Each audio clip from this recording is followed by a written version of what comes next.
Every day, we watch films, series, YouTube videos, and various kinds of content from around the world.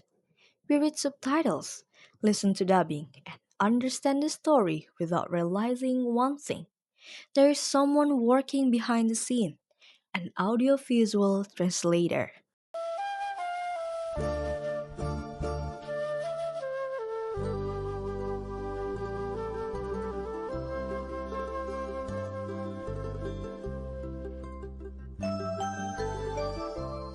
Sebenarnya kurang tahu ya, kurang familiar. Cuman kalau misalkan dilihat dari, kata-katanya audio sama visual berarti, kalau audio kan berarti dengan suara, kalau visual kan berarti berhubungan dengan media. Aku tahu soalnya aku dulu pernah mau nge-apply sebagai audio visual translator. Kalau penulis biasa kan berarti dia pakai teks aja gitu berarti ya, berbasisnya teks. Kalau audio visual berarti dia translate-nya itu lewat media yang ada visualnya. Dari sepemahaman aku, audio visual translator itu mereka bekerja dalam nge-translate apa yang ada di TV seperti film atau kartun. Tapi kalau yang written translation itu tulisan seperti kayak legal atau dokumen-dokumen lainnya. The lack of information often leads these professions to be misunderstood. In reality, audiovisual translations is far more than simply changing one language into another. An audiovisual translator is a professional who translates content based on sound and visuals, such as films, series, documentaries, and digital videos. Namaku Lucy, nama lengkapnya Lucia Aryani. Saya penerjemah dan juga editor yang juga mengerjakan subtitle. Kenalin, namaku Nisrina Setyaningrum, bisa dipanggil Nisrina aja. Saat ini aku bekerja sebagai copywriter. Nama saya Awang Rawianto Nugra Putra, panggilannya Awang. Saya staf media komunikasi digital di PT Bioforum Persero. Unlike written translation, audiovisual translations is bound by timing, screen space, dialogue rhythm, and visual emotion. Intinya penerjemahan ini kan kita menjembatani makna dari satu bahasa ke bahasa lain. Tapi kalau teks kebanyakan itu kita hanya kata-katanya aja, kalau audiovisual lebih teknis aja. Saat ini profesi audiovisual translator ini jauh lebih dibutuhkan karena makin banyak juga konten audiovisual. Bukan hanya film lagi kayak dulu tahun 90-an sampai 2000-an awal, tapi sekarang profesi ini juga dibutuhkan bukan cuma di bioskop, ada juga streaming service untuk documentaries, untuk YouTube, dan sekarang bahkan sampai perusahaan butuh juga untuk company profile. Nah, video itu sangat butuh juga profesi audiovisual translator ini. Bisa juga dalam bentuk caption langsung subtitlenya, atau juga bisa dalam bentuk script dubbingnya. Do you like watching Korean dramas? I do sometimes. Right. But do you actually speak Korean? No. No, not at all. But you understand the story, right? Yeah. And you can feel the emotions. That is exactly what AVT translators do. We are the bridge between the content and the audience. It's not just about swapping words or translating words. It's about asking, how does it feel in the target language? And making sure that the answer is the same as the original context. Because knowing a language and being able to work professionally with language under technical constraints are two very different things. A native speaker of Indonesian who watches a lot of Netflix, for example, doesn't automatically know how to break a sentence at the right time and at the right place, or how to compress long dialogues without losing meaning, and how to time a subtitle to a fast-paced conversation. Dengan sekarang konten itu sebanyak ini, ya film, ya konten yang dibilang vertical screen, ya mau itu TikTok, mau apapun gitu kan, udah banyak shorts gitu, short videos gitu. Kan itu sekarang sudah bergeser bukan hanya settingan desktop kayak YouTube, semua itu butuh diterjemahkan secara audio ke teks. Jadi peluang kita sebanyak itu juga. Kalau masyarakat kurang tahu mungkin karena ada anggapan sebagai penerjemah kita harus behind the screen. Kita harus ada di balik layar. Jadi memang kita nggak muncul. Padahal bukannya kitanya yang nggak boleh muncul, suara kita yang nggak boleh muncul. Kalau kita nerjemahin kayak tadi soal tabu, pikiran kita, opini kita nggak boleh masuk di situ. Yang kita sampaikan adalah materinya. Tapi kalau kita sebagai tenaga profesional, boleh banget muncul. Ada loh profesi ini. Behind a single line of subtitles, there is a long and often unseen process. A single change in the durations of a shot can alter an entire subtitle. I've always liked watching National Geographic documentaries, and I was really fascinated by how I could understand complex shows thanks to the subtitles. That curiosity made me explore subtitling on my own. At first, I tried making subtitles independently just to see how it worked. It definitely wasn't perfect because I didn't know the rules yet. Later, I joined a volunteer program. Before joining, I had to study their guideline and I have to pass to qualify as a volunteer, which was my first real exposure to subtitling standards and tools. I think the most noticeable difference is the deadline. In professional settings, deadlines are much stricter because the work is part of a production pipeline. Audiovisual translators do not merely translate words, they preserve meaning and keep the emotions alive. Sama seperti teman-teman kita yang menerjemahkan teks aja, tentu pertama kita terima request dari klien.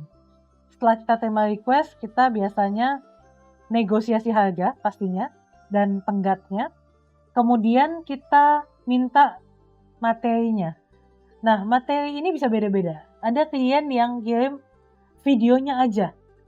Video tanpa teks, tanpa SRT-nya, tanpa teks bahasa asal. Ada juga yang udah disertai dengan time code dan bahasa sumbernya. Nah, kalau kita terimanya betul-betul hanya video aja nih, ya tentu prosesnya lebih panjang. Kita mesti olah itu dulu, masukin ke programnya, bikin time codingnya dulu. Kalau dulu, semua pasti manual. Sekarang udah banyak caranya untuk mengotomatiskan itu, bikin time coding. Kita ekstrak si suara di bahasa sumbernya. Katakanlah di video itu bahasa Indonesia. Kita ekstraksi dulu. Bahasa Indonesia itu jadi teks. Setelah jadi teks, kita combine sama time codingnya. Jadi istilahnya kalau di subtitle itu telop. Jadi ada telop-telop kayak kalau kita lihat di subtitle film, siapa yang ngomong itu cuma 1 baris, 2 baris. Itu nanti itu semua ada di programnya. Setelah itu semua selesai, barulah kita terjemahin. Setelah kita terjemahkan, kita harus cek lagi kesesuaian time codingnya, apakah masih sama. Kadang-kadang yang bahasa Indonesianya gimana, di Inggrisnya bisa geser, dan sebaliknya tentu. Kalau udah selesai semua, kita mesti tanya lagi ke klien, pastikan lagi, mereka hanya butuh si file SRT, mereka yang ngedit, atau mau jadi burn-in. Jadi burn-in itu misalnya kalau kalian lihat video, udah subtitlenya udah di situ nggak bisa diganggu-gugat. Usually, I divide the video into smaller parts, so it's easier to manage. For example, I have one hour video, and I will split it into 3 sections, so I can focus on around 20 minutes at a time. If a script is available, the process is much more easier because you can focus on translation, segmentation, and timing. But if there's no script, you have to listen very carefully and transcribe the dialogue yourself before actually translating it. And after that, you synchronize the subtitles with the audio and make sure that the timing and the segmentation work well on the screen. The last step will be to review everything from the start and revise it as many times as you need before submitting the final file. Komunikasi tergantung lagi, nggak semua ada pakem yang pastinya. Kalau gambaran idealnya tentu kita bisa tektokan terus antara si penerjemah, editor, sama klien. Dan semua itu tergantung si project manager atau klien. You can spend an hour translating something and you feel really good about it, and then you play it back and then you're like, that line breaks in the wrong place, or that subtitles is still on the screen after the person already stopped talking, or you might spot another errors. So this stage is crucial for you. I had a personal rule, which was to never submit the same version that I just finished. Always step away, even just for 10 minutes, and then come back and read it again, play it back from the beginning. Manajemen proyek, manajemen waktu, di semua jenis pekerjaan itu kalian wajib hukumnya. Satu, untuk menjamin kalian nggak akan telat. Itu yang paling mendasar. Kalau kalian udah terima, misalnya ini materi sekian banyak, ada berapa menit kalau EVT katakan, atau berapa kata kalau penerjemahan teks, kalian bagi. Ini kalian dimintanya kapan deadline-nya. Atau kalau klien nanya, kalian bisa serahin kapan? Kalian udah harus tahu kapasitas harian kalian berapa. Kalau misalnya klien memberikan lebih banyak atau lebih besar dari kapasitas harian kalian, minta tarifnya beda. Misalnya tiba-tiba pusing, sakit gitu. Terus telat, nggak boleh. Jadi itulah project management, time management itu pentingnya di situ. Nanti kita bisa bangun juga portfolio dari project management kita. In an increasingly connected world, audiovisual translators become bridge between language and culture. This profession is not simply about language ability, but about professional expertise that requires precision, empathy, technological skills, and responsibility. Through this documentary, we do not only see subtitles on the screen, we begin to understand who creates them. Yet this work is rarely visible to the audience. The translator's name may appear briefly in the end of credits, or sometimes not at all. Even so, their work is present in every scene we are able to understand. All of their decisions are made with one goal, preserving the viewing experience. Kalau kita ngomongnya sama klien yang bukan agency, itu lain sama kalau kita ngomongnya sama agency. Biasanya kalau agency, apalagi agency yang besar-besar, itu mereka udah ada. Kita hanya maunya sekian. Karakter per secondnya sekian, line-nya hanya boleh 2 atau apa. Ada yang bolehin 3 kalau butuh. Semua itu namanya style guide alias gaya selingkung. Gaya selingkung si klien ini apa? Kayak streamer, OTT, mau itu Amazon Prime, Disney, Netflix, aturan bisa beda-beda. Dan bukan hanya keterbatasan jumlah kata dan karakter dan baris, bahkan penggunaan istilah aja beda OTT, beda ketentuan. Ada yang bisa lebih luas, yang kaku sekaku-kakunya nggak boleh ada umpatan, nggak boleh apa, aku kamunya mesti gimana. Misalnya ada kita kayak gini diskusi, nanti ditampilkannya mau pakai tanda minus dulu atau enggak. Banyak sekali aturannya. Kalau kerja sama agency pastikan minta gaya selingkungnya boleh minta, jadi kita nggak disalahin di belakang. Kalau agency dan project manajernya pintar sih, seharusnya itu udah SOP mereka. Mereka hiring ya pasti kasih paket. Ada macam-macam termasuk si gaya selingkung. Tapi kalau mereka nggak kasih, minta. Kalau mereka nggak punya, berarti mereka kurang profesional. Kalau nggak ada, ya kita pakai patokan yang, misalnya saya boleh nggak pakai pendekatannya Netflix misalnya. Ya itu diskusi lagi. Karena Netflix itu salah satu yang udah jadi pakem untuk subtitling juga. The key is knowing what's essential and what's decorative. Especially in spoken language, people repeat themselves, add filler words, and emphasize things in ways that are natural to hear but redundant to read.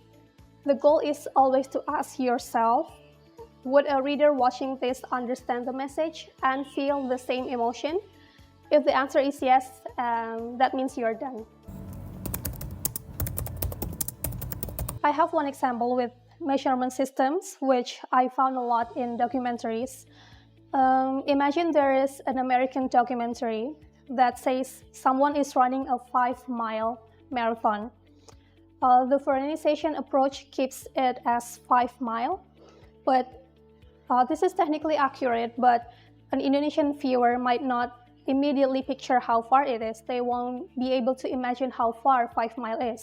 A domestication approach converts it roughly to around 8 kilometers. So the viewer instantly gets the scale. They can imagine how far that actually is. In that case, domestication serves the viewer better.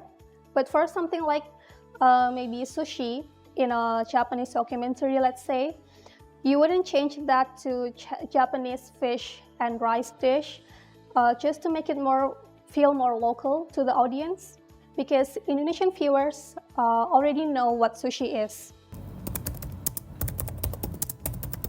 Nggak bisa. Bukan nggak diizinkan, nggak ada tempatnya, say. Kecuali, bukan catatan kaki ya, tapi misalnya kalau bisa diselipkan di salah satu tempat, kalau nggak ada dialog, kadang-kadang bisa, tapi tergantung komunikasi kita juga sama klien. Tapi kalau pada umumnya, nggak ada kesempatannya, say. Programnya bisa macam-macam. Ada Egisap, ada subtitle edit, ada Una, TOONA. Una itu juga bisa dipakai, ada yang versi berbayar, ada yang gratis kalau nggak salah. Dan banyak juga platform yang dari kliennya atau agensinya. Jadi itu macam-macam. Tapi kalau udah pernah coba salah satu, salah dua, yang lain prinsipnya sama aja. Nah, kalau soal auto caption, auto translate, bisa aja. Tapi kalau saya sih tidak menyarankan. Karena balik lagi, itu adalah mesin. Kalau mau pakai si mesin, selama kita balik lagi masih mau review dan apa lagi, boleh aja. Itu menghemat tenaga kita. Walaupun tetap kalau istilahnya penerjemahan teks itu deep editing. Kalian nggak edit sambil lalu. Deep editing betul-betul kalian sambil dengerin lagi, sambil nyocokin lagi. Itu nggak bisa, enggak.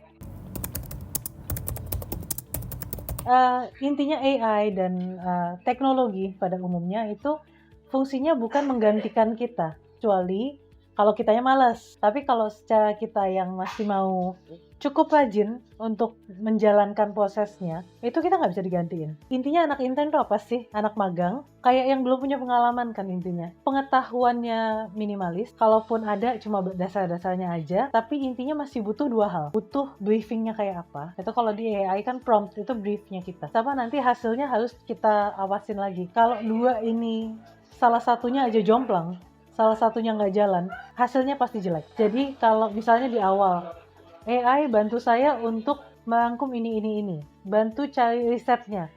Daripada kita riset baca 20 buku atau buka 50-100 website, bikinin dong rangkumannya dari semua buku yang ada, misalnya kalian tulis judulnya. Itu bisa gitu. Tapi bukan dia yang nerjemahin. Kenapa kita harus periksa? Karena balik lagi dia hanya anak intern. Dia hanya asisten kita. Dan asal tahu, kalau AI itu suka halu. Yang ini dari awal dia udah pakai istilahnya benar. Tiba-tiba ke sana ganti sendiri. Bisa tuh ada penggantian istilah secara acak. Jadi kalau ada yang bilang, mendingan kasih ke AI daripada ke manusia. AI lebih konsisten penggunaan istilahnya. Tidak juga sayang. Kenapa seperti itu? Mesin juga tidak ada yang sempurna. Manusia aja nggak sempurna. Apalagi mesin yang bikinan manusia. Kalau berapa persen? Kayaknya di bawah 20%. Sebetulnya bukan AI sih. AI itu balik lagi penunjang. Kalau saya lebih banyak untuk riset. Tapi selain itu ada sih sebetulnya mesin, bukan AI. Untuk ekstraksi audio, untuk time spotting dan lain-lain, ada teknologinya. Tapi kalaupun pakai AI, balik lagi, nggak akan ada hasil AI yang apa adanya saya lepas perluasannya. Pasti saya reviewnya deep editing banget. Tools that auto-generate a rough transcript or first translation draft save a lot of time for you on the mechanical parts of the job. So you can focus more on what actually matters, which is the translation quality itself. But where AI still struggles is the context. AI might mistranslate slang or misunderstand cultural things or miss the tone of a joke. That kind of judgment, knowing when something is slang, when something is a joke, how tone shifts across cultures, that's still a very much human skill. Memang teknologi termasuk AI akan terus berkembang, itu pasti. Tapi kalau sampai mengancam, enggak lah. Karena tetap dia nggak akan punya rasa. Itu kan perdebatannya sekarang gitu. Gimana kalau AI dilatih sampai dia seolah-olah punya rasa? Satu, itu bukan cuma sulit banget gitu. Kita harus menyuntikkan emosi ke si robot ini. Kedua, budaya juga nggak akan berhenti. Teknologi terus berkembang, emang budaya enggak. Paling gampang istilah gaul. Dari tahun 80-an, 90-an, 2000-an awal sampai sekarang aja, bahasa gaulnya aja berubah. Bukan hanya di Indonesia, tapi bahasa Inggris dan bahasa-bahasa lainnya. Kalau kita dengar istilah tertentu, untuk kita, si manusia ini, kita bisa nebak lah. Ini kayaknya generasinya bukan generasi gue nih, generasi orang tua gue ngomong gini. AI mana bisa kayak gitu. Nah, jadi banyak sekali kekurangan yang dimiliki AI yang itu manusia banget. This makes audio-visual translators an important part of international content distribution. Without proper translation, many stories would never be enjoyed by audiences across language. Technology helps, but it doesn't replace. Tantangan penerjemahan audiovisual itu banyak banget sebetulnya. Biasanya audio yang nggak jelas, atau tenggat yang agak-agak mustahil proyek sangkuriang itu ada aja gitu.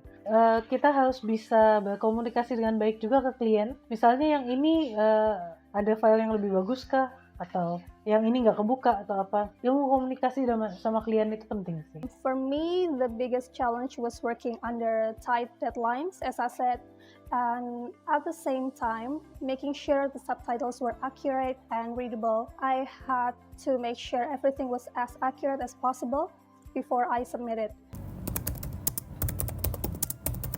Sebetulnya dibilang terbesar nggak juga, ya tantangan iya. Karena balik lagi itu mesti lihat konteks. Konteks yang lagi kita terjemahin ini apa? Apakah ini serial yang gaul, anak gaul banget, atau misalnya kalau Inggris ke Indonesia, gangster di Amerika, itu beda semua tone of voice-nya tentu. Atau documentary yang kaku gitu-gitu aja, bahasa baku, beda. Kita harus melatih kepekaan kita juga, kapan pakai ragam bahasa yang mana. Paling gampang kalau kita ngomong AVT, ya kita harus lebih banyak nonton. Nah, itu semua sangat berpengaruh ke pemilihan bahasa dan tone of voice, ragam bahasa yang kita pakai di bahasa terjemahannya, di bahasa sasaran. Banyak banget yang harus dipertimbangkan memang, tapi di situ asiknya. Because subtitles carry authority. When a viewer reads a subtitle, they trust that it reflects what was actually said. And if a translator quietly adds an extra information, even with good intentions, they are essentially putting words that are not from the speaker's mouth. So it could be off-putting, it could be something wrong. Any addition or omission that's beyond stylistic condensing needs to go through the client first. Our job is to deliver the message faithfully. So if the content says something controversial or something wrong, our role is just to translate it accurately, not to soften it, not to add any commentary. And where translators do have some latitude is how they handle cultural adaptation, making the message land naturally for the target audience, with the content itself that stays as it is. If there is ever a concern about the content, that's a conversation to have with the client, not something to handle ourselves through the translation. Namanya kita menerjemahkan itu kan kita mengalihkan konten budaya pastinya. Dan itu justru keunggulan kita dibandingkan AI. Karena kita yang punya kepekaan, bukan AI. Jadi kalau ada perbedaan budaya, misalnya hal-hal yang dianggap tabu di kita, dan kita terjemahkan dari budaya lain, kita harus tetap netral sebagai penerjemah, dan justru ya nggak boleh dikurang-kurangin, apa adanya aja. Jadi tetap secara profesional kita harus menyampaikan apa yang ada di bagian aslinya itu. Kalau kita terima revisi, masukan, bahkan komplain, ilmu komunikasi kita dan pengaturan emosi kita yang paling penting. Minta maaf, terima kasih udah dikasih masukan. Lalu abis itu baru kita nego, maunya dibawa kemana nih atau apa gitu. Jadi intinya kita itu kan bukan sekedar pekerja aja, tapi kita itu sebetulnya yang kita jual itu solusi.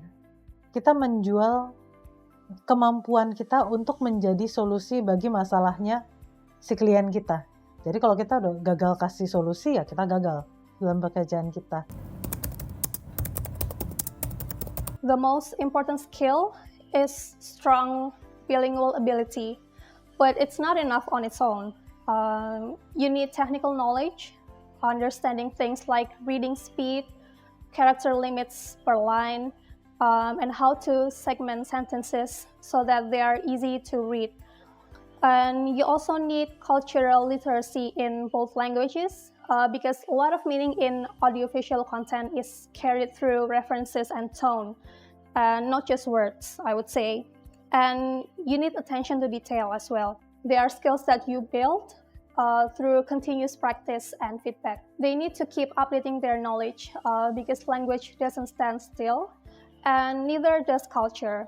In audiovisual content especially, you're often dealing with current events, internet culture, or even youth-oriented content where the language evolves very quickly. If a character uses a term that went viral online last year, for example, and then you've never heard of it, you might mistranslate it or choose an equivalent that doesn't land right to the audience. Keeping up with language trends, even informally in your free time, is part of our job. Sebetulnya semua penerjemah bahkan juru bahasa itu wajib hukumnya untuk melakukan riset. Kalau punya pengetahuan khusus di bidang tertentu itu tentu aset. Itu keuntungan lebih ya, tapi wajib punya nggak wajib. Tapi kalau punya, berarti kan risetnya lebih singkat. Kalau nggak punya, ya risetnya harus lebih mendalam. Tapi nggak berarti kita perlu membatasi diri, aku cuma mau pegang ini. Enggak, tapi tetap itu kalau dibilang itu keunggulan, tentu itu aset untuk keunggulan lebih ya. Tapi kalau nggak pun ya harus dikompensasi. Kompensasinya risetnya lebih banyak, nonton dan baca tentang materi tersebut jauh lebih banyak dari teman-teman kita yang lebih menguasai, dan pastinya juga networking itu berguna di situ. Kalau kita rajin networking, kita tahu lah siapa yang jago di bidang apa. Bukan habis itu kita alihkan juga, tapi minta bantuan lah. Kalau aku pakai pendekatan ini untuk mencapai itu, berterima nggak? Acceptable nggak di dunia itu misalnya? Di awal semua sama, pembuatan narasi, approval narasi bahasa Indonesia, pembuatan narasi bahasa Indonesia, terus pembuatan narasi bahasa Inggris, approval bahasa Inggris itu semua sama. Bedanya kalau subtitle aja itu cukup sampai approval bahasa Inggris, masukin ke editing, udah subtitle. Tapi kalau misalnya voice over itu ada tambahan dengan mengajak orang yang bisa diajak voice over. Saat voice over bekerja, approval juga itu langsung di situ. Kalau ada kejadian seperti itu biasanya kita mengikuti subtitle sih. Misalnya kita udah ada rencana di storyboard, visualnya 10 detik. Nah pas kita tag VO, ternyata tag VO-nya cuman 7 detik. Itu biasanya kita ngikutin dari VO-nya, jadi videonya yang dipendekin. Nah kalau misalnya VO-nya lebih pendek, terus videonya lebih panjang, tapi kalau di-cut videonya dia tidak menggambarkan atau memotong arti dari gambar tersebut, kita tetap videonya 10 detik, VO-nya 7 detik. Nah, itu nggak apa-apa ada selang berapa detik, karena biasanya orang juga ada butuh jeda dikit setelah VO untuk melihat gambar gitu loh. Kan editor juga nggak jago bahasa Inggris banget ya. Jadi kadang pas kita lihat tag-nya bahasa Inggris, ada yang kita nggak paham nih. Wah, kadang tiba-tiba ada bahasa yang kita tidak tahu artinya, terus pas kita lihat di visualnya ternyata berbeda. Jadi menyesuaikan antara bahasa Inggris dan visualnya juga harus bener. Perannya penting banget ya. Dan salah satu proses yang harus diikutin juga oleh semua kru. Jadi nggak cuma editor aja. Kenapa? Karena di proses editing itu kita tidak hanya menginput hasil translate, terus menginput voice over atau visual sesuai dengan translate, tapi juga harus membuat orang yang menontonnya tuh paham dan suka gitu ya sama video kita. Selain bahasa VO yang jelas, terus translate yang benar, itu pun penggunaan musik, penggunaan efek-efek musik sesuai dengan visual itu dibutuhkan untuk meningkatkan atau mengeluarkan ekspresi dari video tersebut. Sebenarnya pedoman-pedoman itu tuh banyak di Google. Kita bisa searching bagaimana sih bikin video yang emang bagus, yang sesuai. Nah, itu balik lagi ke individu masing-masing. Kalau saya sendiri sebenarnya campur-campur. Ada yang emang dapat dari pedoman dari Google, dari teman-teman. Ada yang saya dapat sendiri video yang sesuai dengan kemauan saya dan kemauan klien. Ya kalau misalnya gitu, permintaan videonya formal nih, misalnya untuk kunjungan kedubes mana, nah itu kita bikin formal. Nah, cara pembuatan formal ini pun berbeda dengan pembuatan yang non formal. Kalau formal tuh ya kita dari take VO-nya corporate lah nadanya. Sedangkan kalau misalnya kayak video kunjungan yang misalnya dari negara mana ingin lihat kunjungan fasilitas Bio Farma tapi ternyata dia nggak bisa masuk ke dalam, kan itu perlu nonton tuh videonya. Nah, itu videonya pakai bahasa yang tidak formal, jadi agak sedikit casual, dan musiknya pun musik yang casual. One common misconception about the profession is that subtitling is just translating dialogue word by word. But in reality, there are many technical and linguistic considerations behind it. The translators need to balance accuracy, readability, and timing all at the same time. There's also the creative side, which is to choose the right equivalent for an idiom, handling humor, and deciding how to handle a speaker's accent or dialect. It is not as simple as what people think.